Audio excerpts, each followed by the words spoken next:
Alright, welcome back to In His Mind. I am redoing my video on intimacy because, there needs to be scripture involved, and I will definitely share some verses that will be at the beginning of this video. I am thankful to have two phones. I am thankful to have a lot that allows me, good friends. I just got done talking with others. It is a Tuesday, the Bible study, being able to fellowship, and all of this ties in with a lot of different things, including the video that I did on my desire to show intimacy, what real intimacy looks like in a relationship, a godly relationship, a Christian marriage. And you know what? Again, there's a lot there, but it's not really supposed to make people uncomfortable. But I think the very fact that, there's going to be a lot there that will make others uncomfortable because, it's not private. When you're trying to show intimacy and then you're opening up, the privacy is not really there. But genuine, authentic relationships, intimacy, and all that, it's not something that is ever replicated. You can make it yours. You can build off of a good friendship and relationship with others. There's definitely ways to make it all start, but it's different each and every instance and all that. I struggle with this particular area because it is largely missing from my own life. As I told my friends outside, a lot of the interactions that I've had with women have been largely absent or negative. And it's been roughly like 10 or 5% of all the women in my life where it's been like positive. The rest would be broken down to probably 70% neutral, and I can't even say that. It's a combination of it being neutral, where it just ends in a high or a Y, and the negative would end in like complaints or I'm not comfortable. And I was actually just told by my friend there that I had somehow made a woman months ago uncomfortable with something that I said. And I agree. Like, I tend to be very extreme, very deep, whatever you want to call it, but I am very genuine and authentic. Women like small talk. They always have, always will. They also like talking about themselves too. So, knowing where to put small talk into things would probably be very helpful. And you can kind of build up intimacy in that way. Now, as far as Christians, I think people's experiences are going to be very different. But the Bible does say, start with Him. Start with seeking God. Everything will tend to fall in place when that happens. There are Bible verses that do refer to that. Since I am searching the word intimacy in the Bible, that's what I'll be taking a couple screenshots of to kind of show that. Now, you can break intimacy down further to physical and non-physical. So it'd be spiritual intimacy, physical intimacy, and then sexual intimacy. I am not aware of any other kinds of intimacy that would exist outside of that. Anything less than marriage, and I did talk in my first video here about BDSM, which tends to be more physical and sexual. The spiritual is completely cut out. For all intents and purposes, the spiritual component does not exist in BDSM. Now, I may see about talking more about that later, but that's something that you work up into. It's not something you just simply drop right off in the middle of it, unless it is like, here's a lesson, boom, you can view this at your own discretion. So, obviously, be careful when dropping it. Okay. So, obviously, be careful when dropping that off in the middle of something. It's sensitive. Now, I am largely with what was said tonight, handshakes, hugs, physical touching is a part of intimacy. I guess maybe it's only very limited as far as what that looks like before it obviously gets sexual. Maybe that's all that you need to know up until, like, hey, there's a relationship here, and then you can explore whatever you two are interested in. You know, that's the importance of wives and husbands, of parents, of spouses. Because within partners, is what I'm hearing in today's world, partners, and there's another term too.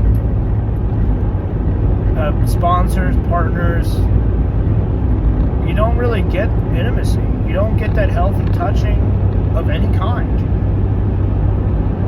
I feel so blind in some areas. This is just one of them. Because it involves women. And as I try telling others, like, you can self-improve so much, you can get so far, but you're never going to go all the way because it requires another human being. And I even brought up porn. Like, when it comes down to it, if you are missing intimacy, you can try to find that literally in porn or a love doll. Like, it is better than nothing. If you've experienced it and you're craving it, you cannot shut this down. It's a process. There is a very serious process or a rather lengthy process, that takes place when you are trying to let go and move on. Letting go of that intimacy and moving on. Just simply because it's not there or it's unhealthy and you need to find something to replace it. You know, getting over your ex, getting over someone who you love who does not love you back. There's a very lengthy process that goes into this. And it will probably be heartbreaking simply because you care, you're attached, and you don't know how to let go. There are people who are like smart, book smart, visually oriented, because, you know, they understand things if it's right in front of them that they can see, they can process. It's how they process. That's kind of how I am. I'm very much a visual person. Also, a bit of a side note here. I connected the dots tonight and I realized this was in context to words having power. I don't even know how we got onto that, but like, words have power, and I have trouble dealing. Oh, they're right, small talk. So I have trouble dealing with small talk. I care about deep. I care about quality, and small talk is kind of the opposite of that. And it's words are kind of like cheap. They're kind of like shallow. They're kind of like surface level. And then again, it goes against me. It goes against my nature. But I realize it is important for a relationship. It's just I'm at odds with it. So anyway, we got on the topic of like words have power and curses and stuff like that. And I made the connection during a conversation with my friends that Dream has never said a word to me at all. And I've noticed that I've said that, well, to myself multiple times. And now I kind of understand why. Just because words have power. And I don't know who he is. Maybe he's not relevant. But him not saying a word, I now understand a lot more as for why he was quiet all of the time. Yeah. I mean, God has a still small voice. This guy had no voice. None. I guess the absence of that kind of left me a little paranoid for who knows how long. Intimacy. I guess there's another type of intimacy too, and that is with in the spiritual realm. When it comes down to God, because of Dream, I can actually talk some about in the spiritual realm as far as that goes. I do not know as far as with demons or angels or any other beings. I don't know. But intimacy could be as simple as what I've heard other people talk about with demons.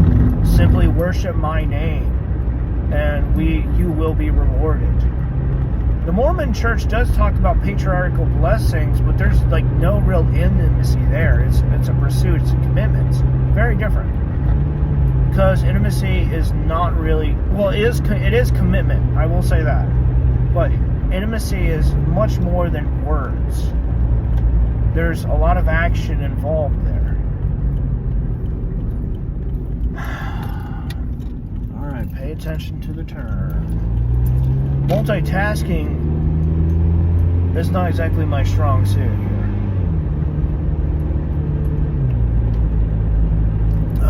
Okay, so in the spiritual realm, I do not know when it comes down to ghosts, demons, anything like that. This being was neither one of those. So by simply conversing, talking, asking questions, being there, that is one type of intimacy, because you are choosing to try to pursue something, like a relationship of some kind. And sometimes the intimacy is brought into the picture, and other times the intimacy is there from the start because you two click so very well. That's more of like a physical type of thing, though, because the way two people are, they would equivalent that to twin flames or soulmates, that sort of thing. There's a physical connection of some kind with possibly a spiritual component behind it. But for spiritual intimacy, it is very different because it is going from one plane of existence to another. From one plane to another. And that is very hard to look, because it's like building of intimacy is like, according to scriptures in the Bible, if you love me, you will obey me. There's a couple of scriptures that do support that. Or rather, that's where it comes from. And there is a truth to that. If you want a relationship, you're going to pursue them or try to follow them with what they say. I think there's a very real... This ties in with men who are afraid of rejection, or where rejection has happened, where it's like those who care the most... How do they say that? Those who control the most power in a relationship care the least. So you would put down, like, this is what I want, and if you care, you're going to follow it. So the idea there, as far as this goes, is you're here, you're putting stuff out, but you're not trying to pursue a relationship with someone else. You're not putting forth the effort. Because what if the other person pulls away and says, no, I don't care? You're going to get hurt. But if the other person is pursuing you, you don't have to worry or fear rejection, failure, or whatever. You can even point the finger and say, this is your fault. Like, you're not failing to meet my standards. You're not failing to meet my needs. That's not exactly intimacy. Intimacy is like in between two people, 50-50%, where you're both working towards something, putting effort into whatever it is that you're trying to create. A relationship, a marriage. Generally, that's what it would be. BDSM is an entirely different story, because you're trying to look for compatibility where there can be like, are you the type of person to meet my needs, where we can explore interests together, kinks, fetishes, that sort of thing. And it's more of a sexual nature. And spiritual beings can connect. From what I have put together and pieced together, spiritual beings can attach to us through what is sexual. Lust, pornography, temptations, our desires can be easily twisted and manipulated. And so you start attaching and developing addictions and unhealthy lifestyle. The next thing you know, you could be going down a very severe rabbit hole where you're like, you could end up cheating on your wife if you're with someone else. Because I know married people who struggle with this. This leads to another small point too. Jordan Peterson and some others, there's like studies behind why some... I may actually link that video too. I'll see if I can find it. He mentions how there was a study done, because this opened my eyes, and he said there was a study done where women want the best genes for a guy, so why they would cheat is sometimes because like of what they see, and yet they still want stability. So in the capacity for women reaching out, the older women reaching out and talking and conversing and having conversations with others, which is completely normal, part of that lies the ability for women to say, oh, this guy's a better guy. So, you know, they're going to, what is commonly occurred in the men's group, like monkey branching. They have the social skills, they have a lot of knowledge, they have a lot of experience, and there's a very real problem there. Obviously, men have covered this tons of times already. I don't really need to cover that, except from a biblical point of view, or something along the lines of that. So women who are comfortable with talking, and they branch out and they reach out, infidelity, cheating, that can actually occur. Breaking off the relationship, killing off the intimacy that was already there, established. There's a lot that can actually destroy and go against intimacy. I struggle with this because it's just lacking in my life in general. Outside of like some working relationships, outside of my mom, outside of my oldest sister, it's just basically not there. And the struggle to find intimacy, or rather, the struggle to find intimacy is a very real struggle to find relationships and friendships that can go into intimacy. And so the trap with porn and escorts and all that is like, your needs need to be met, and you don't have the time, or you don't have the energy to pursue a real relationship or friendship that can turn into a relationship. And so you go through all of this trying to get intimacy. The problem there is going about things the wrong way. You're just going to get burned. I mean, intimacy is worth effort, but you got to make sure the effort's in the right direction, in a way that you're not going to get burned. It's all complicated, but hopefully these bits and pieces will be helpful to you in figuring this stuff out.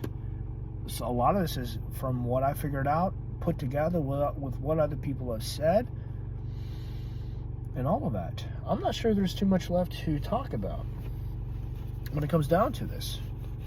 I am discouraged in my own pursuit when it comes down to women, just because, again, a lot was either not there or just simply negative. And that's not the way things should be. You know, if people want traditionalism to come back, with men reaching out and asking women, you know, like to be the ones to initiate the conversation, yes, small talk should be there. I agree 100%.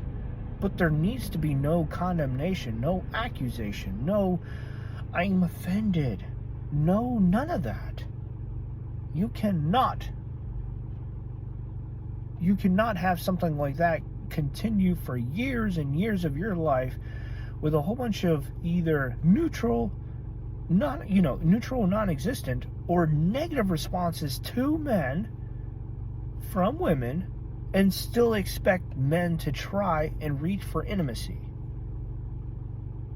Hugs, handshakes, backslaps, as gay as it sounds, it's almost like you have to go to other guys for what you're missing when it comes down to physical intimacy. Spiritual intimacy, I think, addresses the big hole in our lives where we're just simply not satisfied. We're not satisfied. I'll keep it simple. And this hole is seen more easily by others because of who they are and what they care about and all of that. Like, there are some people who are more spiritually attuned than others. Plain and simple. I don't know why, but it's kind of the way they grew up, I guess. Nature versus nurture. You know, that whole discussion falls into play with how people are. It also kind of, the whole conversation for intimacy, relationships, friendships, all of that does kind of fall into there. Because there is an order and way things are, either in your society that you're growing up or in you. Sometimes you conflict and you become a rebel. And you don't conform to certain standards. There are rebels as far as like Christians go too. Like, we will not conform to organizations and what they're saying. We do not hold to their standards and values, etc., etc.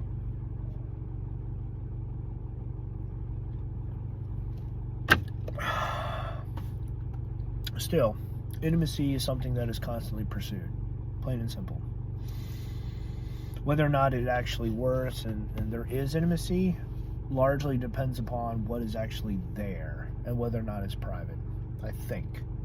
The private part, I'm not entirely sure, but maybe I should say security. I guess you could have intimacy as long as it's secured, it is safe, you know, you're not going to get hurt. Now, I have seen studies where they were, how do you put it? I don't even know what this was in reference to. I think it was tied to pregnancy, like how pregnancy occurred. So when men and the studies done on men and women, where there was the physical insertion with the private parts. I'm blanking on the word for it. The genitalia inserting into each other. There was cameras inserted in along with this, and they're trying to observe certain things. Again, I think this was in reference to like birth, pregnancy, that sort of thing.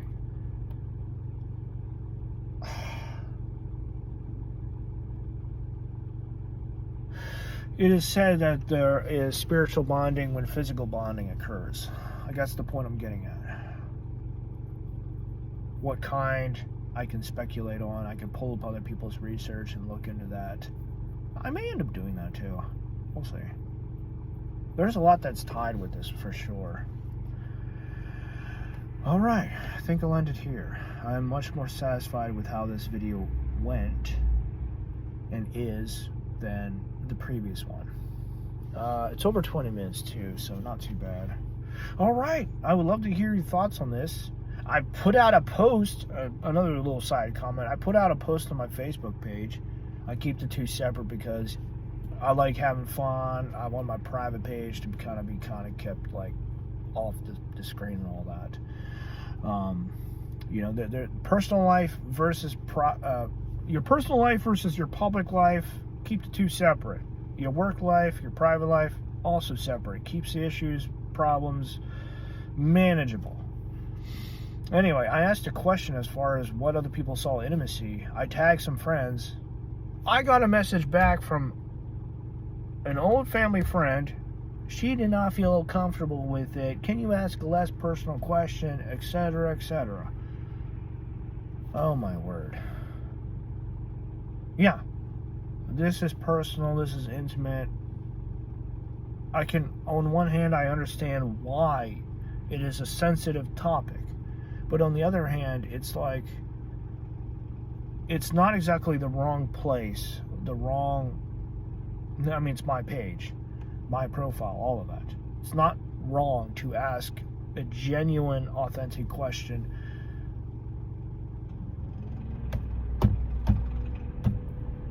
And trying to reach out to other friends, it's not exactly wrong to reach out and say, hey, what do you think about this?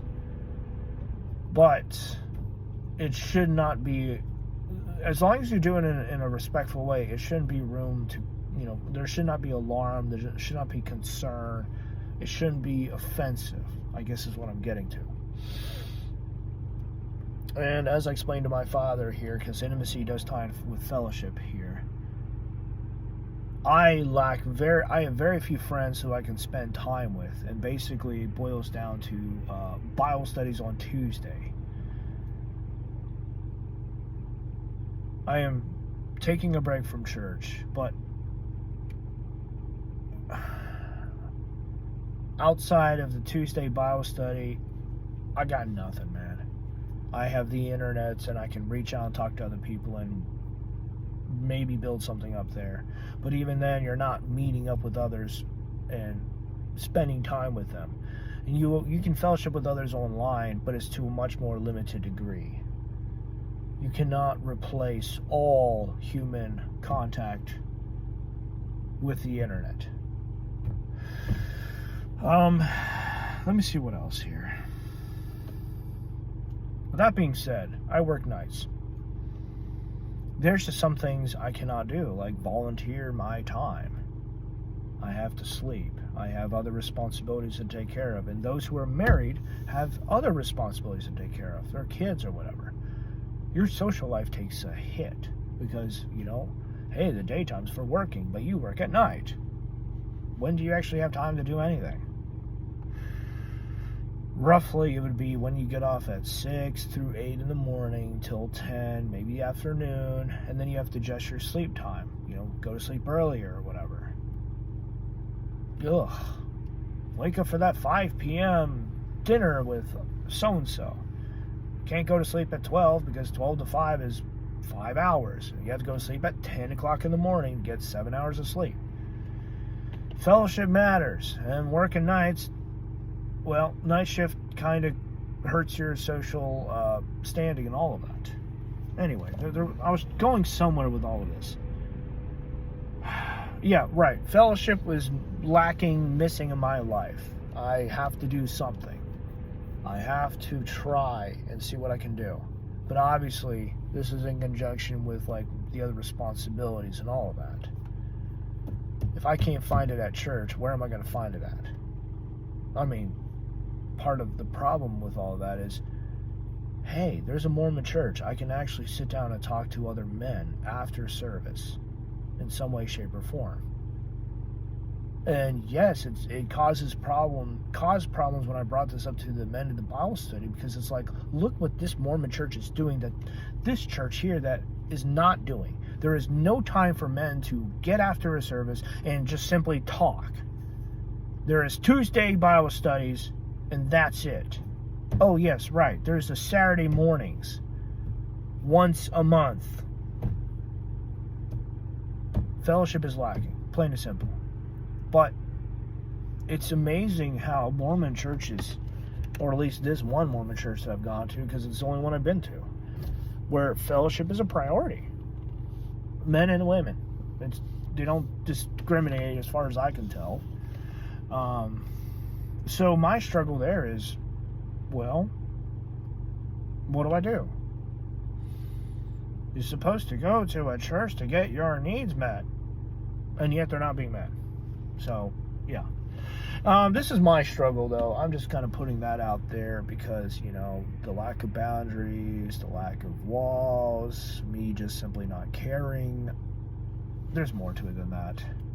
I don't mind being transparent in some areas because nothing can really be used to hurt me.